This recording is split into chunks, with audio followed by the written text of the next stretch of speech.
जर खोटी ॲट्रॉसिटी, हुंडाबळी किंवा कौटुंबिक तक्रार जर झाली असेल तर तुम्ही बचाव त्याबद्दल कसा म्हणजे कोणत्या प्रकारे केला पाहिजे याबद्दल आज मी तुम्हाला कायदेशीर माहिती सांगणार आहे. संपूर्ण व्हिडिओ शेवटपर्यंत नीट ऐका. एका खोट्या तक्रारीमुळे तुमची नोकरी, तुमची प्रतिष्ठा आणि तुमचं कुटुंब अडचणीत येऊ शकतं. पण प्रत्येक तक्रार म्हणजे दोष सिद्ध झाला असं अजिबात नाही. मग खोटी ॲट्रॉसिटी, हुंडाबळी किंवा कौटुंबिक तक्रार झाली तर तुम्ही काय केलं पाहिजे याबद्दलच मी आज तुम्हाला कायदेशीर माहिती सांगणार आहे. नमस्कार, मी ॲडव्होकेट वैशाली कोराटे बोलते आहे.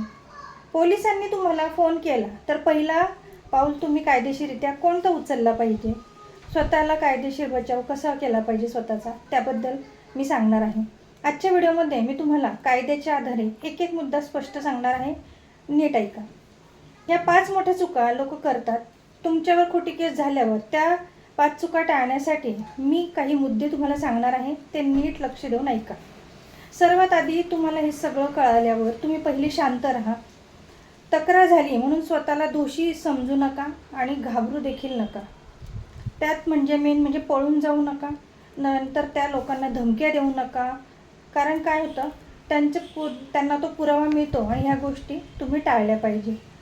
तुमच्या विरुद्ध तो पुरावा सिद्ध होऊ शकतो. दुसरी गोष्ट, FIR किंवा तक्रारीची प्रत घ्या.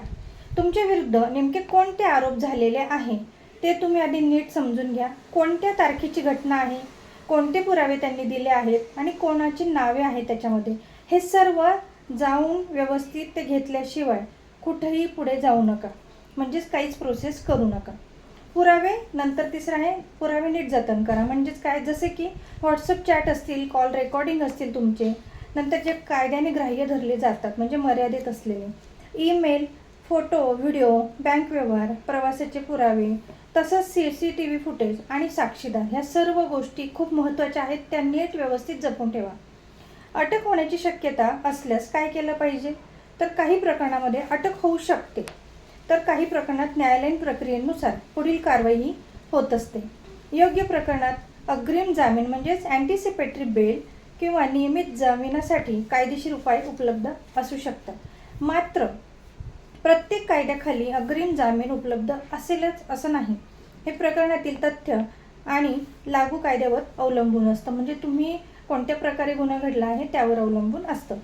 लागू होणारे प्रमुख कायदे कुठले, तर भारतीय न्यायसंहिता 2023 मधील कलम 85 आणि 86, पती किंवा नातेवाईकांकडून क्रूरता आणि संबंधित तरतुदी, पूर्वीच्या IPC 498A संदर्भातील बदल, हुंड्यांशी संबंधित बाबींमध्ये डावरी प्रोहिबिशन ॲक्ट 1961 लागू होऊ शकतो.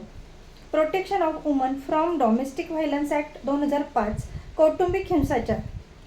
पोलिसांना चौकशीमध्ये सहकार्य करा. सर्वात महत्त्वाचा पॉईंट आहे, पोलीस जर तुम्हाला काही बोलत असतील तिथे शांत राहा, त्यांना सहकार्य करा. जर तुम्हाला पोलिसांनी बोलावले तर कायदेशीर सल्ल्यानुसार सहकार्य करा.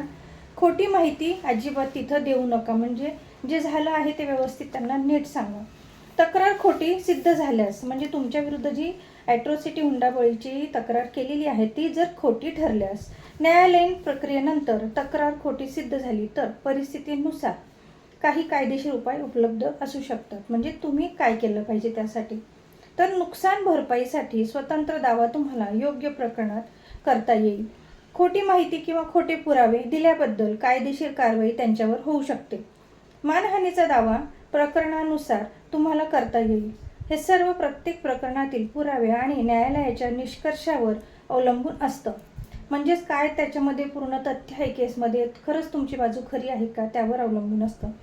सोशल मीडियावर चर्चा अजिबात करू नका. म्हणजेच काय, प्रकरण सुरू असताना फेसबुक, तुमचं YouTube असेल, नंतर व्हॉट्सअपवर असेल, आरोप प्रत्यारोप करू नका किंवा ते टाळा पूर्णपणे. यामुळे तुमच्या विरुद्ध पुरावा होऊ शकतो. जर तुम्ही तसं केलं तर तुमच्या विरोधात जाऊ शकतात पुरावे. अनुभवी वकिलांचा सल्ला घ्या. स्वतः पोलीस स्टेशनमध्ये जाऊन चुकीची विधाने करू नका. फौजदारी कायद्याचा अनुभव असलेल्या वकिलांचा व्यवस्थित नीट सल्ला घ्या. फक्त तक्रार दाखल झाली म्हणजे व्यक्ती दोषी ठरत नाही. दोषी आणि निर्दोष हे न्यायालय पुराव्यांच्या आधारे ठरवते. म्हणून कायदेशीर प्रक्रिया पूर्ण होऊ द्या.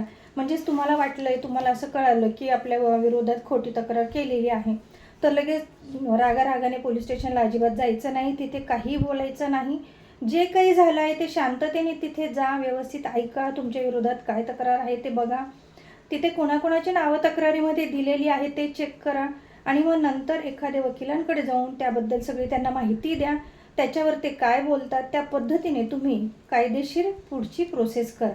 या पद्धतीने तुम्ही पूर्ण हा मॅटर हँडल करा, म्हणजे या विषयावर तुम्हाला व्यवस्थित तोडगा मिळेल आणि तुम्ही व्यवस्थित निर्दोष यातनं सुटाल. ही आपल्याला कायदेशीर माहिती कशी वाटली नक्की सांगा आणि माझ्या चॅनलला फॉलो करा. कॉमेंटमध्ये मेसेज करा, लाईक करा, शेअर देखील करा आणि माझा मोबाईल नंबर आहे 920 915 56 69. कोणाला काही वाटलं तर नक्की कॉल करा. धन्यवाद.